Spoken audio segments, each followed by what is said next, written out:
Inilah 7 pengetahuan yang perlu Anda pahami saat melintasi jalan tol fungsional.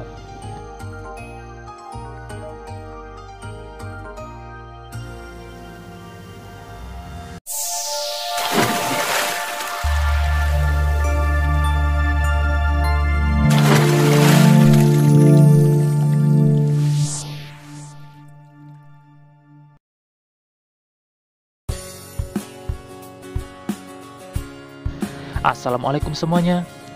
Selama ini kita banyak mendengar istilah jalan tol fungsional. Namun apa sih yang disebut jalan tol fungsional? Mari kita bahas bersama untuk mendapatkan ilmunya.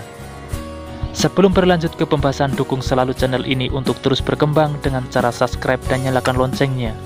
Dengan begitu kalian akan mendapat update terbaru jika ada kabar selanjutnya. Jalan tol fungsional sering didengar karena kerap dioperasikan saat terjadi kepadatan lalu lintas di jalan tol. Misalnya saat arus mudik dan balik lebaran kemarin. Pemerintah mengoperasikan fungsional jalan tol Jakarta Cikampek 2 Selatan untuk mengurai kepadatan di Simpang Susun Dawan kilometer 67.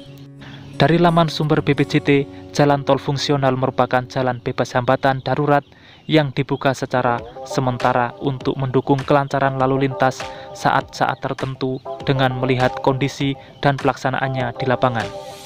Jika sudah mengetahui pengertian jalan tol fungsional, ada beberapa hal yang perlu diperhatikan saat ingin melewati jalan tol fungsional. Dan berikut 7 hal yang perlu kalian ketahui mengenai jalan tol fungsional. Yang pertama, dapat memangkas waktu perjalanan.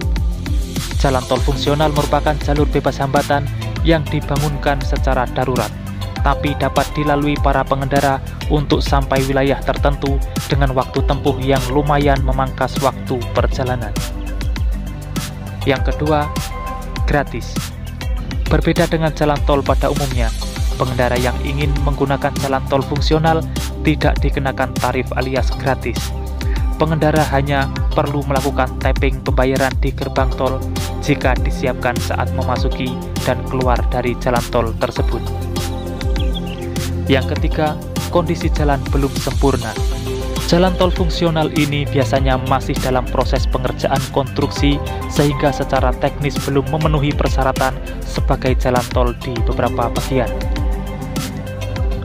Baik kerataan jalan dan sisa konstruksi sekitar jalan di sisi kanan dan kiri.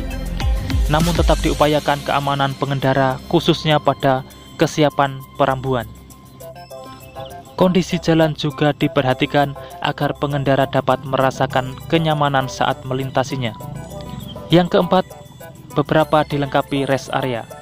Jika jalan tol fungsional dirasa cukup panjang ruasnya untuk dilintasi pengendara, maka akan disiapkan rest area sementara dan pengisian bahan bakar minyak, bengkel, dan pos polisi. Yang kelima, ditutup saat malam hari. Lantaran kondisi jalan tol fungsional masih belum sempurna, belum dilengkapi pembatas jalan dan lampu penerangan yang maksimal, maka jalan tol ini akan ditutup setiap malam hari untuk menjaga keamanan pengendara saat melintas atau dibuka pada jam-jam tertentu saja. Yang keenam, kecepatan kendaraan maksimal 40 km per jam. Jalan tol fungsional biasanya dipenuhi debu atau dalam kondisi licin saat musim hujan, sehingga dapat membahayakan pengemudi. Oleh karenanya, kecepatan yang wajib ditempuh pengemudi biasanya dibatasi hanya maksimal 40 km per jam karena kondisi jalan belum mulus. Yang terakhir yaitu yang ketujuh, utamakan keselamatan. Bagi pengendara yang menggunakan jalan tol fungsional, tetap perlu jaga jarak aman, serta mematuhi aturan berkendaraan dan rambu petunjuk yang telah disiapkan oleh petugas.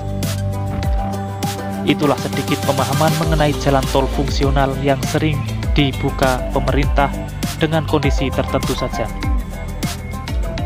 Mungkin itulah update informasi terkini yang bisa saya sampaikan untuk kali ini. Jika kalian suka video seperti ini, pantengin terus channel ini untuk mendapatkan informasinya secara detail. Sudah saatnya saya undur diri dan wassalamualaikum warahmatullahi wabarakatuh. Sampai bertemu di video menarik selanjutnya.